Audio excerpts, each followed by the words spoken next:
again from allaboutstencils.com and designsfrompenny.com, and today we are working on some free pumpkin stencils that we offer at allaboutstencils.com, and I'm doing several projects with them, and I want to step you through those and see what you can do with the free stencils. Alright, so let's get started. First, let's talk about the stencils that we have, and again, I printed these from All About Stencils. We have, and when you talk about pumpkin stencils, what are you really talking about? Pumpkin carving stencils, and this is the face that you would use to carve the pumpkin. Or maybe you could be talking about a pumpkin stencil, which would be like this guy, or this guy. It's a pumpkin stencil. Anyway, I have these three, and I actually resized the pumpkin carving stencil, the face, to another size. And when you print free stencils out, that's one of the beautiful benefits of downloading free stencils. You can make them whatever size you want. You can bring them to a copy machine, or if you can do it on your computer, that's great too. And I know you might notice that these have already been used. Well, I use my paper stencils again and again. And the way I do that is I cover them with a clear coating. This is clear shelf liner. I cut a piece out, peel off the back, stick it on, and then cut out my design. And you can actually wash this off. I didn't because it can be used again and again, and I just didn't do it anyway. But that is something you can do.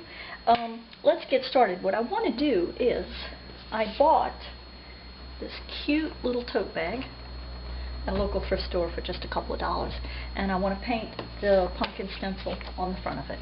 So let's get started with that. It'll be a real easy project. First thing I do is I have some black. Here, I don't know if you can see it, I have some black on the palette. What we're going to do just plain black. We're going to keep it simple. I have my brush, some water. Now, since this has a backing to it, you want to put something on the inside to keep the paint from going through, and I'm using the back of a palette. You can use a piece of cardboard, a paper bag, anything you could find. Something thick enough that's going to keep the paint from going to the other side. Anyway, got this flattened out. And I put my stencil down onto the tote bag. Now, we're doing this on fabric, so you can use fabric paint if you want. I'm using plain craft acrylics. This is not something you're going to wash a lot, so that's up to you. Always read the instructions of your paints and decide what's going to work for your project. Every project's different. Alright, and again, let me bring the palette over here so you can see that and watch me. Stenciling is a dry brush technique, so you always want to get a little paint and I tap it out. Use my palette and get to where you don't have too much paint on your brush, and then you tap. You want to tap. I tap around the edges and always tap, never back and forth, because that's you would be pushing paint under the edges. So tap. And you get around the edges, and then you can move toward the middle. And again, I'm keeping it simple, but there's so much you could do with stencils, and I'm going to show you a few projects we have. These are trick-or-treat bags that I'm making with this tote bag. But you can use stencils to make, and these same stencils, the face stencils, the pumpkin stencils, whichever ones you find. Have the kids make some decorations for the windows. And you know, these bags too, give them to the kids to go and collect candy. But say you don't have any little ones around the house, like I don't. What I do is, there are neighborhood kids, or there are friends, other people that have small children that are coming over. Or you may be going to their house. Why don't you make one of these and put some special goodies in it? Maybe not even candy, maybe a few little fun toys. There is just so much you can do with them. And tote bags are, if you're doing tote bags, and I know I did tote bags with other images, they are always come in handy. You're always looking for a bag to put something in.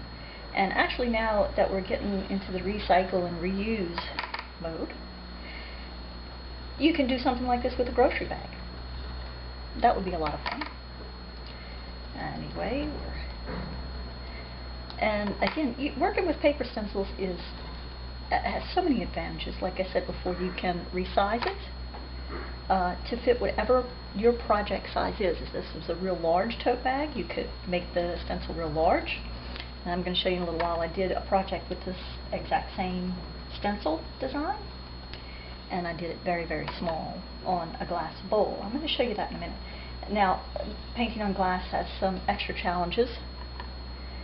What I like to do is just tap the stencil out onto the glass and then come back and paint over it once the paint dries. Anyway, I did this real quick, but let's see how it looks. And there you go. And this is face on tote bag. All finished. Let me show you some of the other projects I did. Once again, here's the finished tote bag. Now, I used the pumpkin stencil on the other side, and I'm going to show you how that came out. I think that came out real cute. He's a real cutie. Anyway, there's something on either side. Personalize it. You could put their name on it. You could put boo. You could put trick or treat. Anything like that. Have fun with it. I also did just a regular paper bag. Say you want to make a bunch of goodies for some of the special kids in the neighborhood. Plain white bag. You could get these, I think, a pack of 10 at Walmart for a few dollars.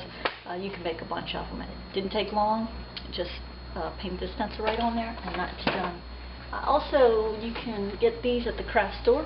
Plain white tote bags, and there's so much you can do with these. I put the pumpkin stencil on this one, and you see on this one I used 3 different colors. The brown for the stem, green leaf, and the orange pumpkin. Okay, one more craft I did, all the same 3 stencils, all free. I painted this little glass jar, and I hope you can see him, and I put the face on him. Imagine filling this with the candy corn or any other candy that you find special and using it as a centerpiece on your table. Real cute idea. Anyway, there's a lot you can do with stencils, and there's a lot you can do with the free stencils. Hope you try them out, and I hope you have a good time with them. Anyway, come back to allaboutstencils.com and designsfrompenny.com for many, many more projects. Thanks for sharing this with me.